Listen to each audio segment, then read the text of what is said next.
Eles teriam chegado antes de mim. Eles não viraram. Deixa esse menino lá. Não sei, não sei. Tu consegue de fora? Tu consegue de fora? O centro consegue de direção? Eu espero que sim, até porque a Isabela deve estar indo. Uma boa hora.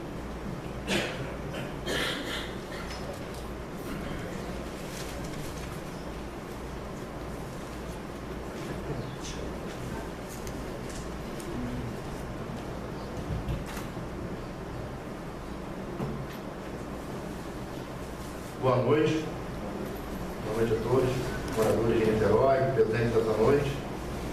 Estamos aqui na segunda audiência pública da segunda fase da revisão do Plano Diretor de Niterói. Essa fase agora é de elaboração de cenários. A mesa vai ser composta pela secretária de Urbanismo e Mobilidade de Niterói, a secretária Verena Andreata, e pelo diretor de Urbanismo da Secretaria Municipal de Urbanismo e Mobilidade, Fabrício Silveira. Meu nome é Renato Barandia, eu trabalho também na Secretaria de Urbanismo e Mobilidade e estou aqui presidindo a mesa.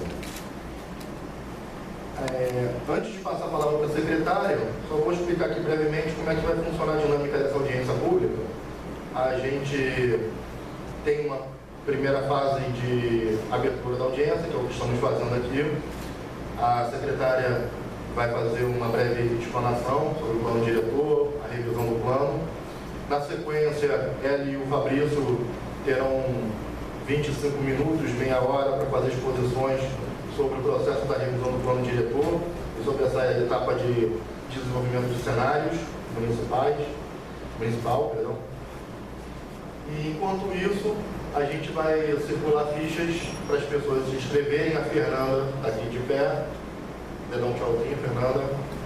Ela trabalha com a gente na Secretaria de Urbanismo, está à disposição dos senhores para oferecer essas fichas, onde vocês podem fazer tanto perguntas por escrito, de acordo com o que for sendo exposto aqui durante a apresentação, ou mesmo se inscrever para fazer uso da palavra aqui nos microfones.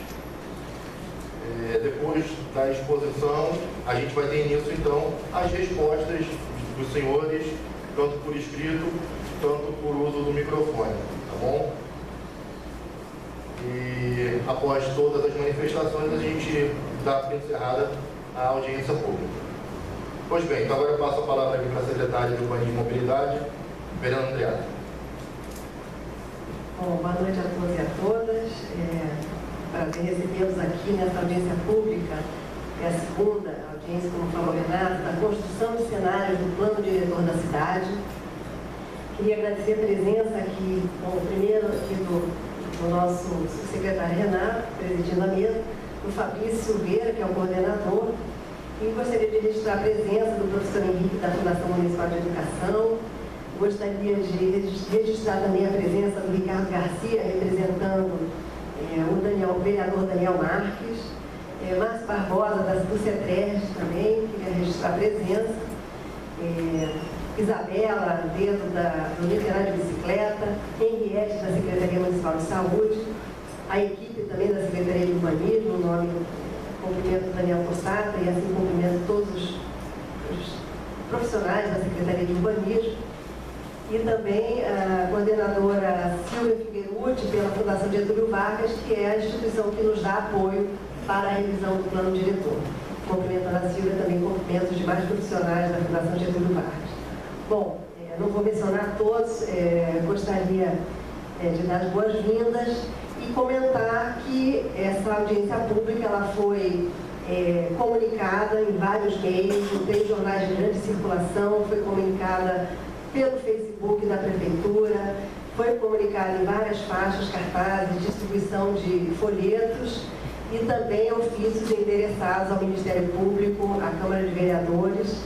E gostaria até de saber se houver algum membro do Ministério Público, por favor, que se apresente, terá um lugar na mesa.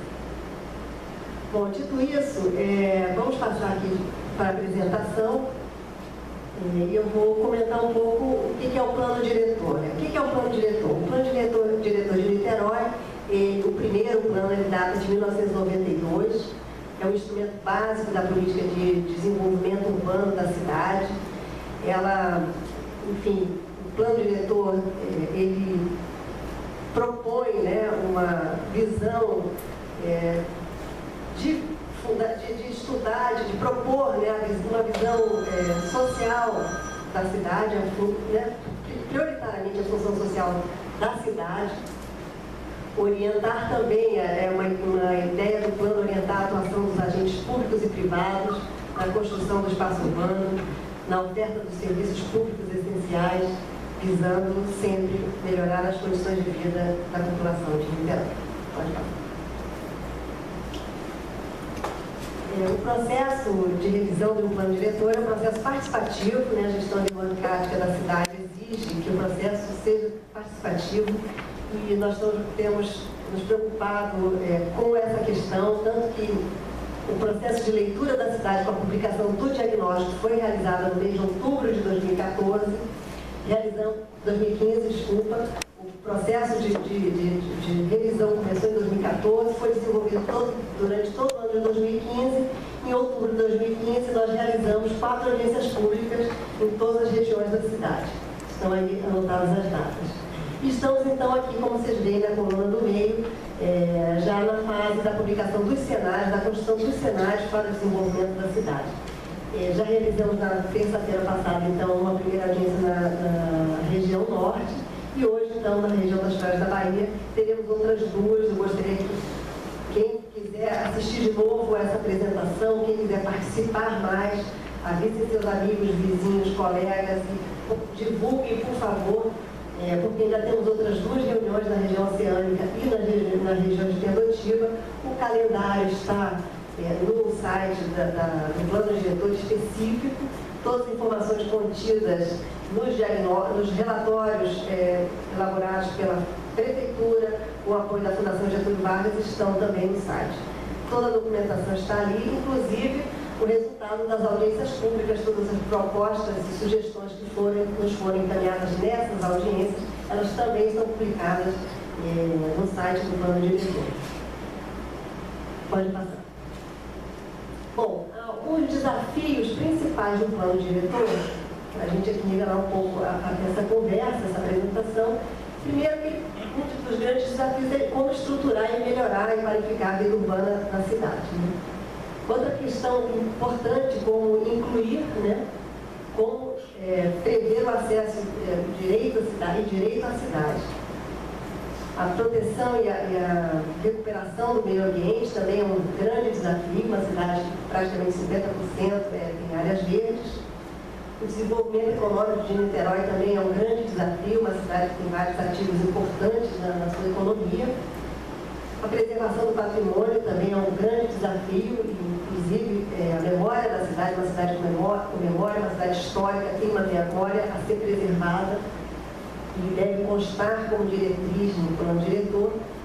E um plano diretor sem um sistema de planejamento que garanta a sua execução, a sua elaboração, o seu desenvolvimento no futuro, é um plano que fica mal, fica desorientado. Então, tem uma preocupação também, um grande desafio com o planejamento e a governança desse plano. É um grande desafio também que a gente coloca aqui dentro dos desafios para a realização do plano.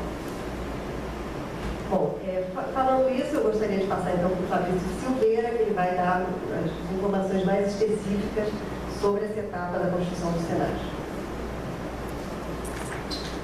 Alô, boa noite. Obrigado, Helena. Obrigado, Renato. Bom, vamos lá, vamos começar. Vamos começar falando sobre o uso do solo, e a gente vai fazer uma retrospectiva da expansão urbana da cidade a partir dos anos 70. Ok? Para a gente avaliar como a cidade cresceu, né, como ela vem crescendo e para pensar os rumos depois. Né? Aqui está o município de Niterói. Com suas 5 regiões administrativas, né, regiões de planejamento, que foram definidas no plano diretor de 92. Região Norte, Praias da Bahia, Pendotiba, Leste e região Oceânica.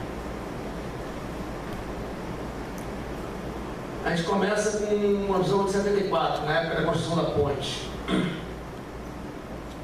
A cidade que naquela época ocupava apenas 14,2% do território total, era ocupado pela malha urbana, né? A malha urbana se limitava à região Praia da Bahia, né? Centro, Icaraí, um pouco São Francisco. A região norte já tinha se desenvolvido um pouco ao longo da Alameda e no Barreto.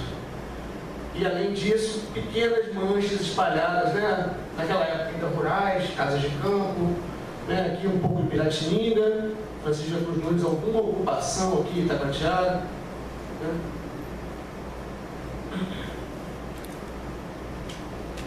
Em 93, 20 anos depois, quando foi realizado o plano diretor, já tinha subido de 14, foi exatamente o período em que popularizou o automóvel, né?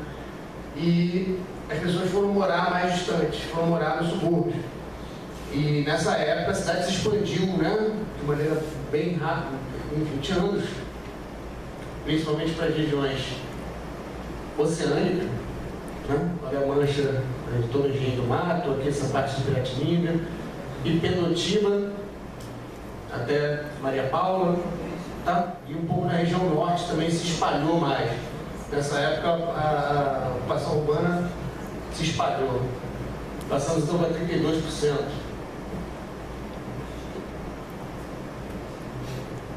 Dez anos depois, 2002, passamos para 37,5% do território ocupado pela malha urbana. A expansão continuou aqui na região oceânica, nas bordas, né, de maneira fragmentada, em Pendotiba também, tá? Na região do Sapê, Maria Paula também, ao redor de Largo da Batalha, e um pouco na região leste. Até chegar em 2014, estamos agora com aproximadamente 44% do território ocupado pela malha urbana. O crescimento nos últimos 10 anos manteve o mesmo padrão, né? Padrão de espraiamento para as bordas da malha urbana, né? Então a gente repara que a ocupação ainda no Engenho do Mato, né? A região leste cresceu bastante nesse período. Pendotiba, as regiões que mais cresceram nesse período foi Pendotiba e região oceânica, tá? Campoinhas, Itaipu. Bom, é um dado importante, né? Nesse período de 40 anos, enquanto a população cresceu 50%, a área urbana cresceu 310%. Né? Então, um descompasso aí da cidade se espalhando.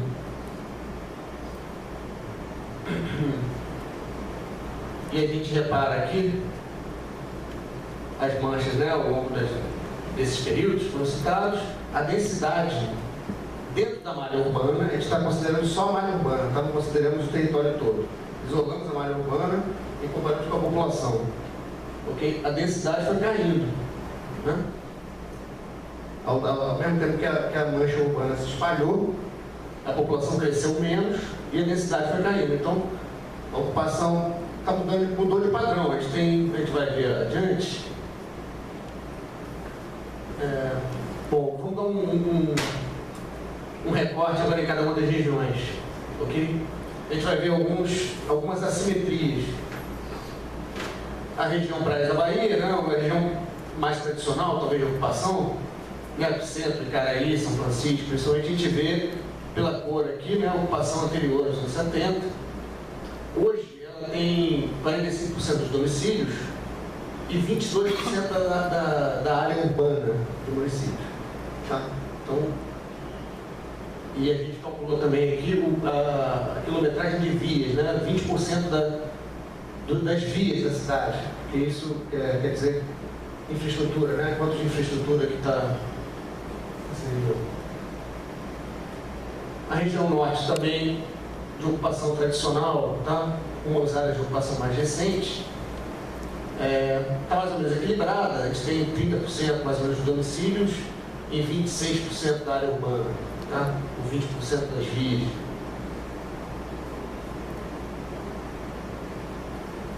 E aí, quando a gente vai para a região oceânica, inverte, né? Aparece essa simetria de modo mais claro. A gente tem 14% da população, 18% dos domicílios, 32% da área urbana, né? E 35% das vias da cidade. Porque pouca gente morando em muito território com infraestrutura mais cara. Pedotiba é um pouco menos, né? A simetria é um pouco menor, mas segue um pouco o padrão, né? 10% de domicílios, 16% da área urbanizada, 20% das vias. E a região leste, né, é muito fragmentada, mas também parece uma simetria grande aqui, né, 1,4% dos domicílios, 4,4% da área urbanizada. Como é muito pouco, né, no total do município, isso não impacta tanto, mas a gente vai ver que tem relação com isso. Aí a gente separou aqui as regiões de ocupação tradicional, né, anterior a pontes, tá, e as áreas de expansão urbana na cidade. Tá? Nessas duas regiões concentram 73% da população, né, 74% dos domicílios, ocupando aí um pouco menos de 50% da área urbana, né, e 40% das vias. As áreas de expansão, por sua vez, né, 25% da população ocupa 50% da área urbana. Aí, fazendo o balanço, né, dessas. Então, a gente vê dois padrões de ocupação claros, né? Ocupação tradicional e as áreas de expansão urbana.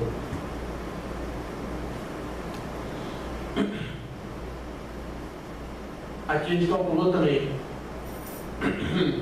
a densidade demográfica. A gente vai ver que a densidade é maior nas regiões tradicionais e menor aqui nas zonas de expansão e baixa densidade. O consumo de área por domicílio, área urbanizada por domicílio. Interessante.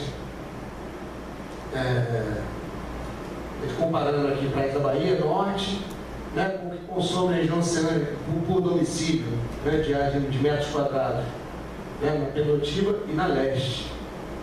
Ok? De vias de infraestrutura por domicílio, a mesma coisa, né? A gente nota essa simetria também. Isso se reflete também no padrão de mobilidade urbana, na divisão modal. Aqui a dependência, o uso motorizado coletivo, motorizado individual, que é carro, não motorizado, que é pé e bicicleta, basicamente. Na Praia da Bahia, aqui e Norte, se destaca aqui o motorizado coletivo, tá? Principalmente Praia da Bahia, pouca dependência do automóvel, tá? Enquanto nas áreas de expansão urbana a dependência maior do automóvel, tá? E aqui também a gente vê Praia da Bahia não motorizado se destacando.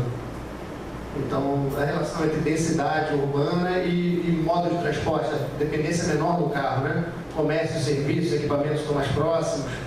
Então, essas assimetrias elas são um desafio para o plano diretor, para a orientação do futuro da cidade.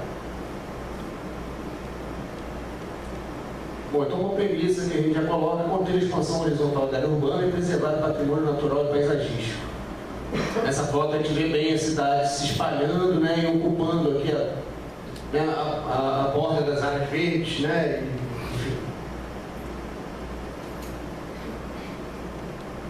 e vamos fazer um caminho inverso agora, vamos ver as áreas não ocupadas no município. Tá? Em 76 a gente tinha 85%, né, de áreas não urbanizadas, que basicamente as lagoas, né, e as áreas de cobertura vegetal, né, 93 passou para 68, 2002 para 62,5%.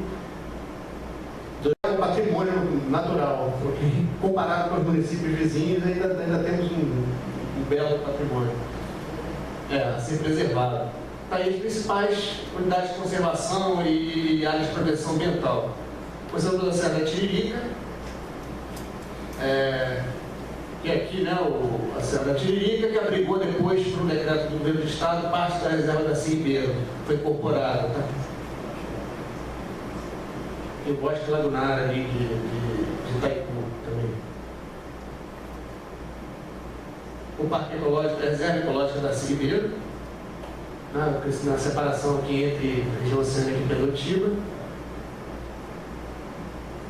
O Parnit, né, que foi uma lei recente, um decreto recente da Prefeitura, que que abrangeu aqui áreas da viração e os fragmentos da região norte que formam o chamado CIMAPA. Okay? E algumas áreas de zona de proteção da vida silvestre que foram delimitadas recentemente no Porto de Pendotiba e que estão na região oceânica, mas que estão fora dessas outras áreas de proteção. E lá entre o Juba e a Rapa do Morcego. Então esse é um mosaico de proteção ambiental. Bom, o cenário desejado é a consolidação dessas áreas, comunidades de conservação, né, com gestão, infraestrutura, cada uma com a sua vocação própria, né? O processo dos planos de manejo vão determinar que vocação que cada área vai ter. O PE7 já tem plano de manejo, é uma unidade de conservação estadual, precisa de um fortalecimento de infraestrutura de gestão, né? O PARNIT, consolidação comunidade de conservação, né? Plano de manejo, gestão e andamento. O plano de manejo está sendo feito no momento, está no PARNIT. E além disso, a gente tem o desafio de incorporar essas áreas do Porto de Pendotiba e alguns fragmentos aqui na região leste, né? Que ainda não estão nesse mosaico. Vamos passar agora mais para a área urbana, né? O desafio de estruturar e qualificar a vida urbana. Estratégias de resiliência climática. Aí já é um cenário desejado, ok? Melhoramento de controle, impermeabilização do solo, requalificação dos corpos hídricos, né? Despoluição, conservação e usos. A diminuição da exposição da população à ocorrência de riscos naturais, medidas integrais para a melhoria do sistema de saneamento ambiental. Alguns exemplos aí de ações de resiliência, né, climática urbana, né, canteiros de pavimentação permeáveis, estratégia de permeabilização, né, para tornar o solo mais permeável dentro da cidade, captação de água da chuva, canteiros de canaletas drenantes, enfim.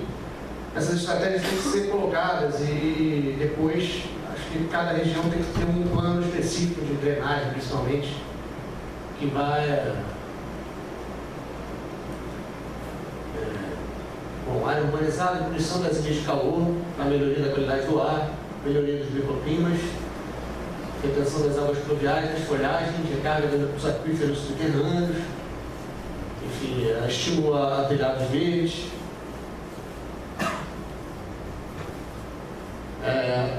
Passando então para áreas de estruturação urbana, ok?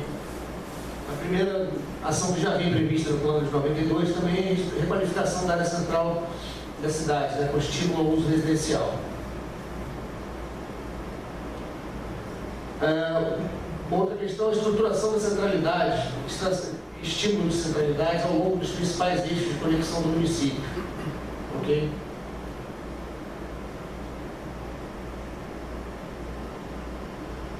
Então, orientar a produção da cidade para próximo da infraestrutura de transporte, principalmente, ok? Conter o espraiamento, né? A ocupação espraiada das bordas da cidade e orientar essa ocupação para o longo dos eixos, para perto do transporte coletivo, né?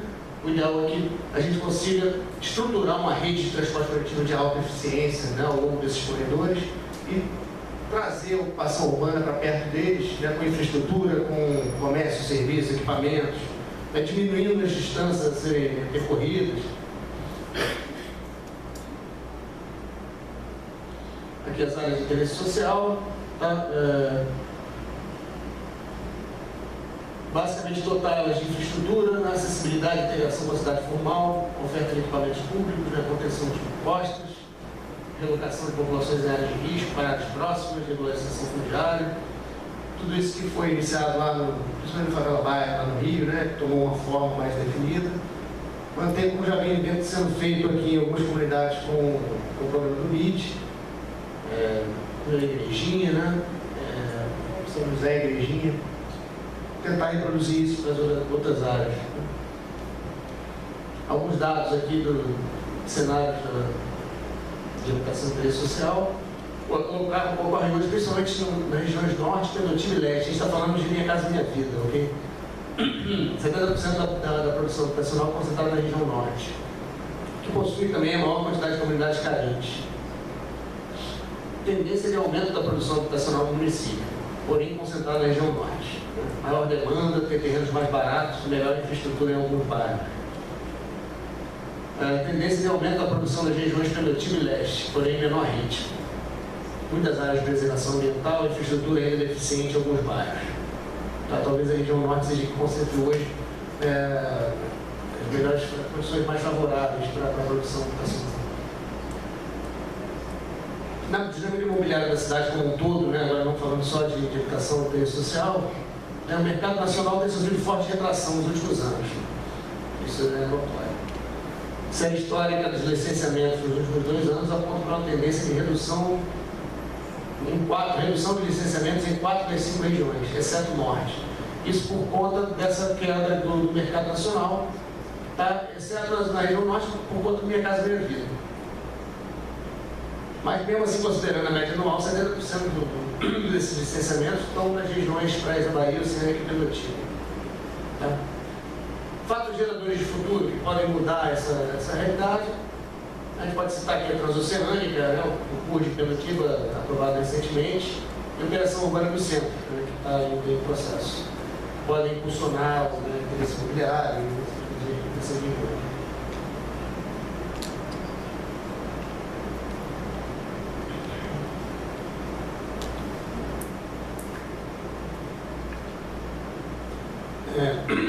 sobre mobilidade urbana, recuperando alguns dados do diagnóstico, a Niterói tem um índice alto de habitantes de veículo por habitante, ok? 25% superior à média da região metropolitana, isso por causa do perfil de renda do município. Então, muito veículo por pessoa, muito carro por pessoa. Maior índice de mobilidade na região metropolitana também, as pessoas se locomovem mais, por conta também da dinâmica econômica própria e do perfil socioeconômico da cidade. Tá, e além disso, somado a isso, a gente tem uma forte influência dos municípios vizinhos, tanto origem quanto destino. A gente viu no diagnóstico que cerca de 80 mil pessoas saem de Niterói todo dia para trabalhar e chegam 170 mil pessoas para trabalhar em Niterói, principalmente do leste fluminense, que saem de tarde. Então a gente tem esse movimento pendular absurdo.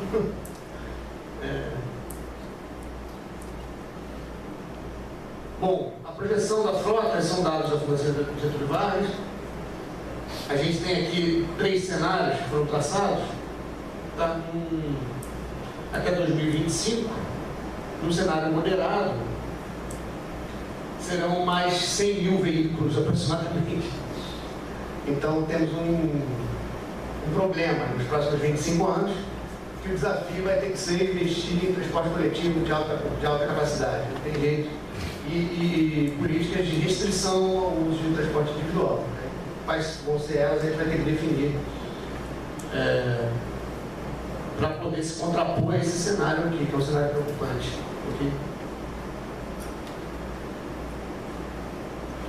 E algumas questões de cenário inicial, que a tendência já está ocorrendo, pela dimensão econômica, pela queda da recessão econômica, vai cair a demanda global por viagens. Tá? O índice de viagens por habitante tem a ver com a dinâmica econômica do crescimento urbano, o aumento relativo das viagens de origem nas regiões Penotiba e Oceânica, porque são as regiões que mais crescem, tá? Apesar de não estarem crescendo muito. Aumento de viagens por automóvel na matriz da cidade, porque vai aumentar forte. Ok? Transoceânica estima a ocupação urbana na região oceânica e aumento da demanda por viagem na região. Algo que tem que ser pensado também. Mudando de assunto para a demografia. Projeções também da Fundação Getúlio Vargas. Estamos hoje aqui com 490 mil habitantes, tá? 491. Temos 3 cenários também, tá? Um tendencial que é no meio, um otimista, no caso o otimista, que a população não vai decrescer, E o pessimista, que ela vai atingir aqui por volta de 2015, 2020, 2096, depois começa a cair, bastante. Moderado, ele vai em 2020, bate lá quase 500 mil e retrai para o que está mais ou menos hoje, em 2030. E o cenário otimista, que a gente chega aqui até 2025 crescendo, né, e depois já com uma leve... Isso por conta das taxas de natalidade, né, dificuldades. E um outro dado bastante relevante também é quando a gente faz a projeção por grupos etários, né? População de 0 a 14 anos caindo, nos 3 cenários. População de 15, economicamente ativa, caindo também bastante. E a população idosa, 65 anos ou mais, subindo bastante. Ok? Então, nos próximos 15 anos, podemos passar aqui de 50 mil idosos para 100 mil. Então, a cidade vai ter que estar preparada para isso, né? Já é mais um desafio. A questão de acessibilidade, de equipamentos urbanos destinados a essa faixa etária.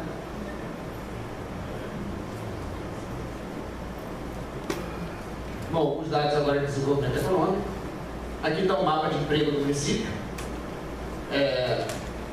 Grande parte desses empregos aqui são ocupados por pessoas que vêm de outros municípios, né? A gente sabe. Então, aqui as vagas formais de trabalho concentradas nas regiões de mais alta densidade, Icaraí sendo a cidade, ou para a região norte, e ela mais esparsa ao longo das outras regiões, né?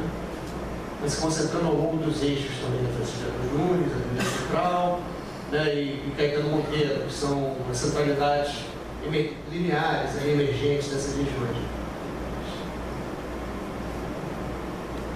E alguns dados por segmento, tá? Também projeções da Fundação Getúlio Vargas. Aqui, diversos segmentos da economia, como eles devem se comportar nos próximos 15 anos. Tá? Construção civil, transporte, alimentação, serviços para edifícios, que pega muita gente em Niterói. A gente vê que talvez assim, sozinho, talvez o maior empregador. Né?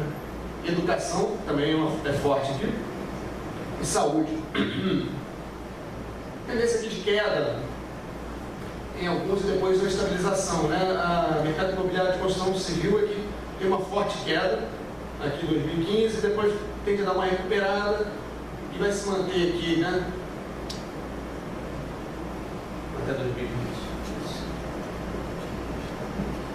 E dados do comércio varejista também, que é outro empregador importante aqui da cidade, tem uma tendência de crescimento, está com essas flutuações normais ao longo de cada ano, ok? Algumas flutuações, mas indicando aqui uma tendência de crescimento. Bom, isso foi uma pincelada, tá? Uma pincelada do relatório cenário da Fundação Getúlio Vargas, mais algumas análises que nós fizemos. Os dados na íntegra estão lá no plano diretor.niterói.rj.gov.br. Então, quem quiser aprofundar nas análises, ok? Bom, passo agora para o presidente da mesa, Renato Valendir, e vamos às perguntas e colocações. Obrigado.